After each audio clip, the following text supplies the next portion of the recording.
Online வந்து fees வந்து online வந்து 3 மந்த் கோர்ஸ் ஃபீஸ் வந்து 600, ஆஃப்லைன் வந்து 800. இன்றைக்கி நம்ம பார்க்க போகிறது வந்து ஆரி ஒர்க்குக்கு தேவையான பேசிக் மெட்டீரியல் தான் பார்க்க போகிறோம்.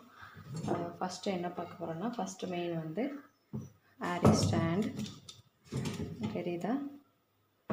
இதுதான் பேசிக் ஆரி ஸ்டாண்டு.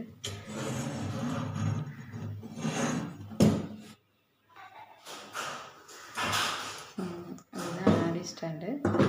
ஓகே, இது நான் ஒரு ஹோல்சேல் கடையில் பர்ச்சேஸ் பண்ணேன். இதோட ரேட் வந்து 350. ஓகேவா? தெரியுதா? இதோட ரேட் வந்து 350.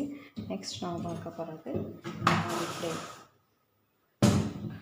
இதோட ஃப்ரேம் வந்து இதுதான் ஆரியோட ஃப்ரேம். தெரியுதா? இல்லை நான் உங்களுக்கு காட்டுறேன்.